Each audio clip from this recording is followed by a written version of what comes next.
ये साप्ताहिक बाइबल का उपदेश Plainfield Christian science church independent से है, जो प्लेनफील्ड, न्यू जर्सी, अमेरिका में है। अधिक जानकारी के लिए कृपया हमारी वेबसाइट पर जाएं www.plainfieldcs.com। आपके अध्ययन के लिए ये पाठ रविवार 4 जुलाई 2021 के लिए है। विषय: परमेश्वर, स्वर्णपथ, भजन संहिता। आकाश ईश्वर की महिमा वर्णन कर रहा है और आकाशमंडल उसकी हस्तकला को प्रकट कर रहा है। उत्तरदायी ध्यान। भजन संहिता। ईश्वर का मार्ग सच्चाई। यहोवा का वचन ताया हुआ है। वो अपने सब शरण आगतों की ढाल है। यहोवा को छोड़ क्या कोई ईश्वर है? हमारे परमेश्वर को छोड़ क्या और कोई चट्टान है? ये वही ईश्वर है जो सामर्थ्य से मेरा कटिबंध बांधता है और मेरे मार्ग को सिद्ध करता है। वही मेरे पैरों को हरनी के पैरों के समान बनाता है और मुझे मेरे ऊंचे स्थानों पर खड़ा करता है। वो मेरे हाथों को युद्ध करना सिखाता है, इसलिए मेरी बाहों से पीतल का धनुष झुक जाता है। तूने मुझे अपने बचाव की ढाल दी है। तू अपने दाहिने हाथ से मुझे संभाले हुए है और मेरी नम्रता ने महत्व दिया है। पाठ उपदेश बाइबल में से यशाया। मैं यहोवा के कारण अति आनंदित हूँगा।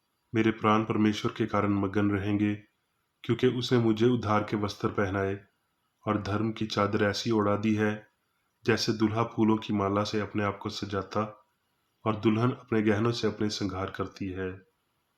क्योंकि जैसे भूमि अपनी उपज को उगाती है और बारी में जो कुछ बोया जाता है उसको उपजाती है, वैसे ही प्रभु यहोवा सब जातियों के सामने धार्मिकता और धन्यवाद को बढ़ाएगा।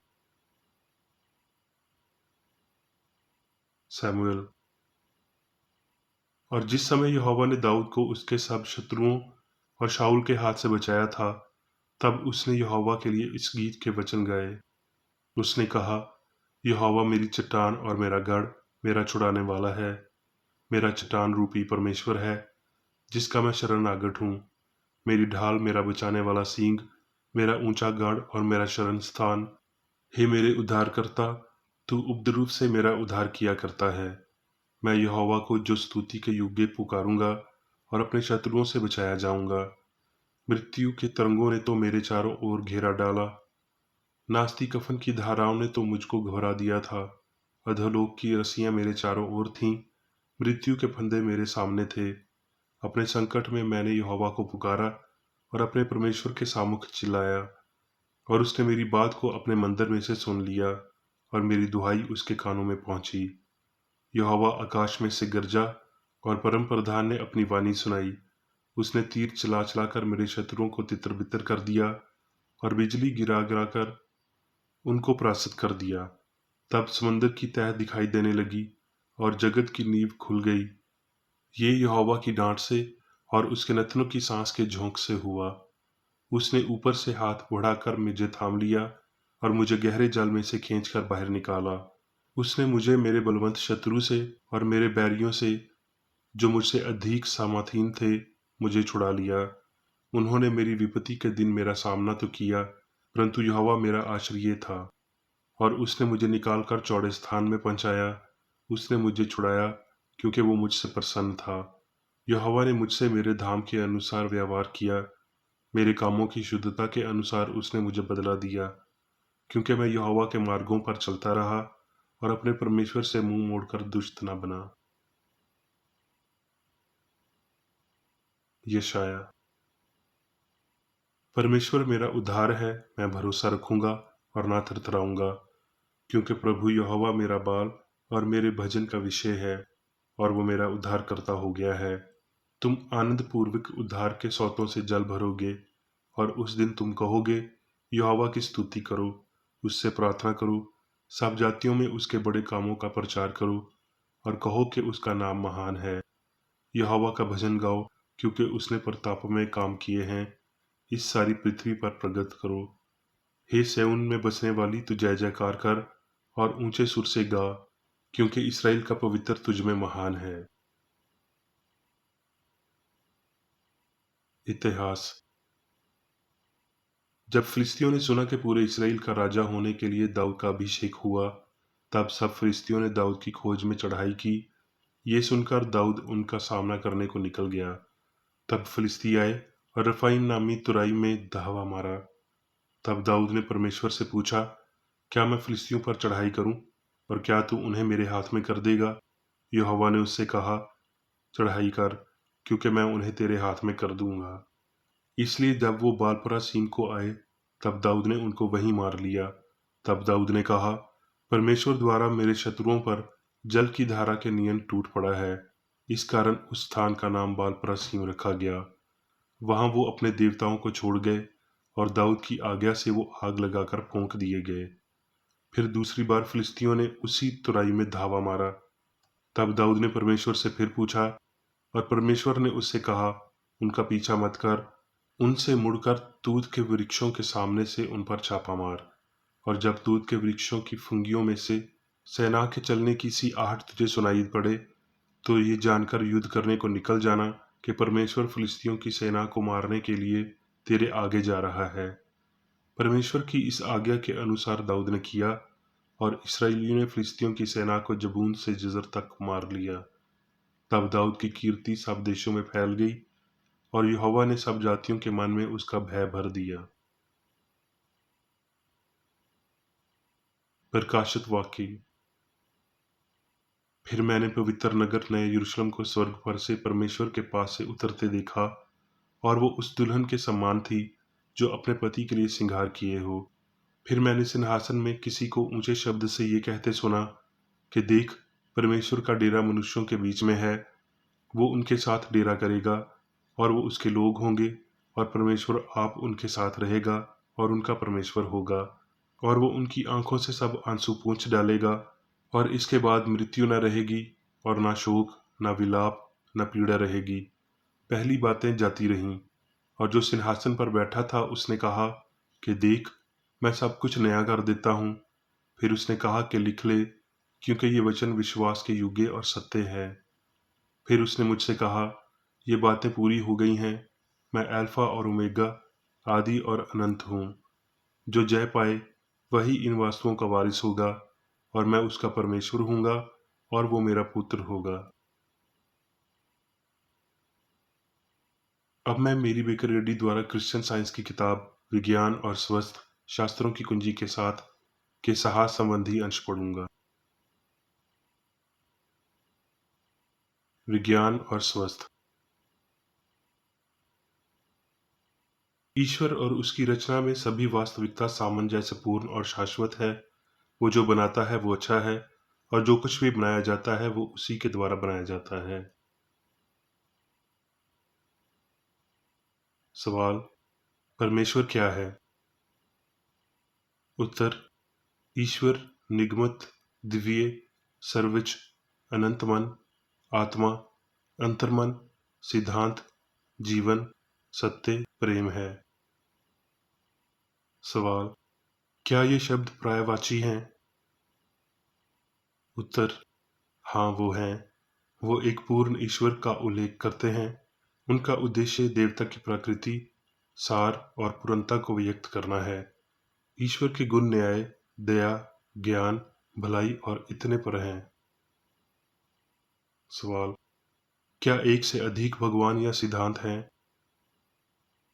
उत्तर, नहीं है। सिद्धांत और उसका विचार एक है, और ये एक ईश्वर, सर्वशक्तिमान, सर्वव्यापी और सर्वव्यापी होने के नाते है, और उसका प्रतिबिंब मनुष्य और ब्रह्मांड करता है।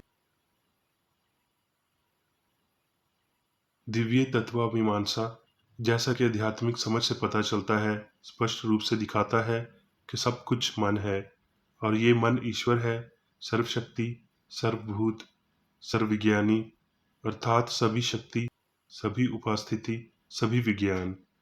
इसलिए सभी वास्तव में मन की अभिव्यक्ति है। हम सर्वशक्ति मान्यता के उच्च संकेत को खो देते हैं जब ये स्वीकार करने के बाद कि ईश्वर या अच्छाई सर्वव्यापी या सर्वशक्ति है, हम अभी भी मानते हैं कि एक और शक्ति है जिसका नाम बुराई है। ये धारणा कि ईश्वरीय धर्मशास्त्र के लिए एक से अधिक मन से उतना ही खतरनाक है जितना कि प्राचीन पौराणिक कथाएं और मूर्ति पूजक है। एक पिता यहाँ तक कि भगवान के साथ मनुष्य का पूरा परिवार भाई होंगे, और एक मन और उस ईश्वर या भलाई के साथ मनुष्य का भाईचारा प्रेम और सत्य से मिलकर बना होगा, और इसमें सिद्धांत और आध्यात्मिक शक्ति की एकता होगी जो दिव्य विज्ञान का घाटन करती है। एक से अधिक मन का माना गया अस्तित्व मूर्ति पूजा की मूल त्रुटि थी। इस त्रुटि ने आध्यात्मिक शक्ति की हानि, जीवन की आध्यात्मिक उपस्थिति की हानि को बिना किसी असमानता के अनंत सत्य के रूप में और प्रेम के नुकसान को हमेशा वर्तमान और सार्वभौमिक माना। ईश्वरीय विज्ञान की बेईमानी से बात करना व्यर्थ है, जो सभी कला को नष्ट कर देता है। जब आप विज्ञान की वास्तविकता को प्रदर्शित कर सकते हैं, ये संदेह करना नासमझी है कि यदि वास्तविकता ईश्वरीय सिद्धांत के साथ सामंजस्य पूर्ण है। यदि विज्ञान जब समझा और प्रदर्शित किया जाता है तो सभी कला को नष्ट कर देगा। चूंकि आप मानते हैं ईश्वर सर्वशक्तिमान है, इस आधार से ये इस प्रकार है कि अच्छे और इसके मधुर संगीतकारों में सर्वशक्ति होती है।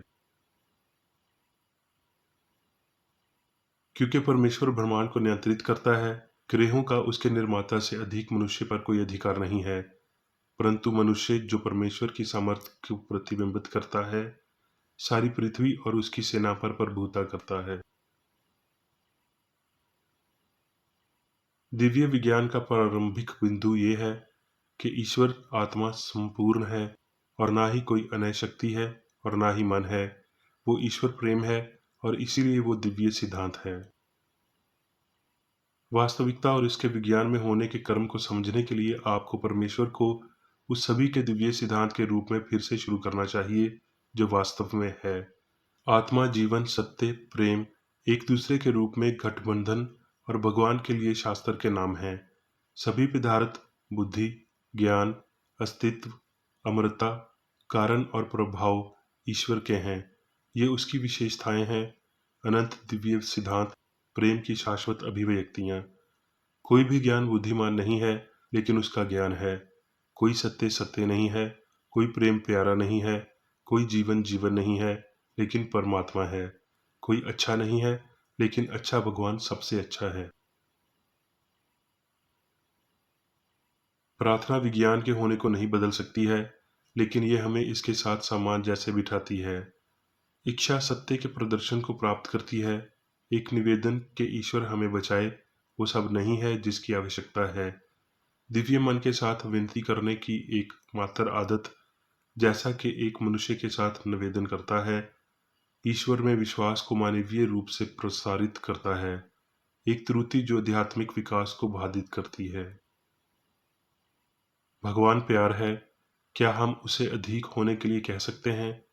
ईश्वर बुद्धि है, क्या हम उस अनंत मन को सूचित कर सकते हैं जो वो पहले से ही जानता है? क्या हम पूर्णता को बदलने की उम्मीद करते हैं?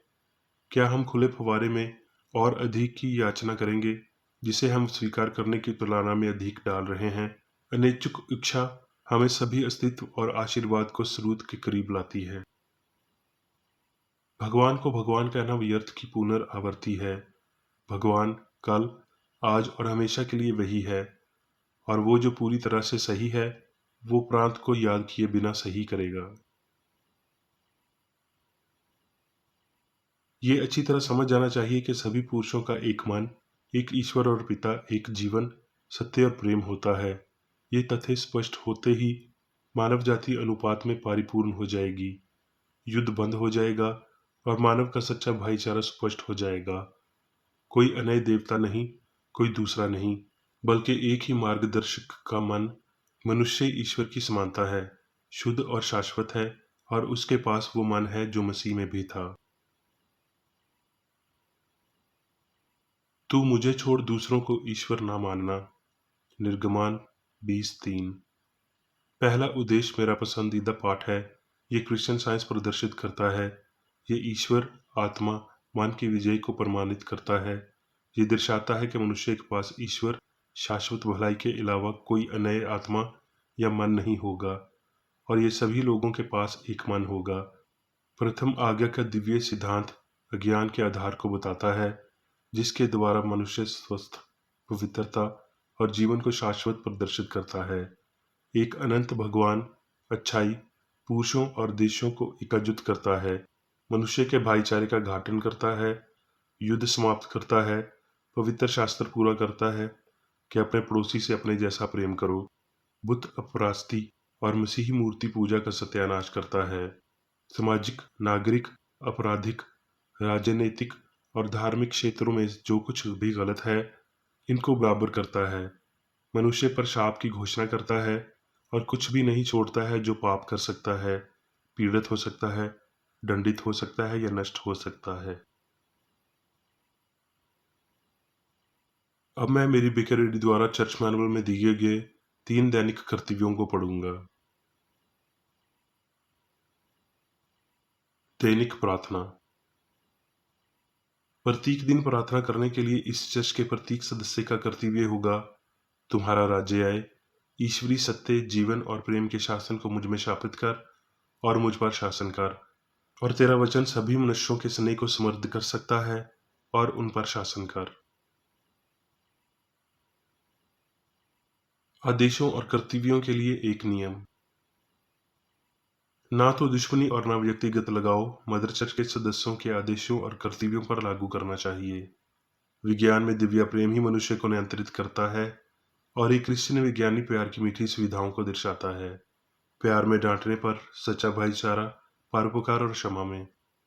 इस चर्च के सदस्यों को प्रतिदिन ध्यान रखना चाहिए और सभी बुराई दूर करने, भविष्यवाणी, न्याय करने, निंदा करने, परामर्श देने, प्रभावित करने या गलत तरीके से प्रभावित होने से बचने के लिए प्रार्थना करनी चाहिए। कर्तव्य के प्रति सतर्कता। इस चर्च के प्रत्येक सदस्य का ये कर्तव्य होगा कि वो प्रतिदिन आक्रामक मानसिक सुझावों से बचाव करे और भूलकर भी ईश्वर, नेता और मानव जाति के प्रति अपने कर्तव्य की उपेक्षा नहीं करनी चाहिए। उनके कामों से उन्हें आंका जाएगा और वो उचित या निंदनीय होगा।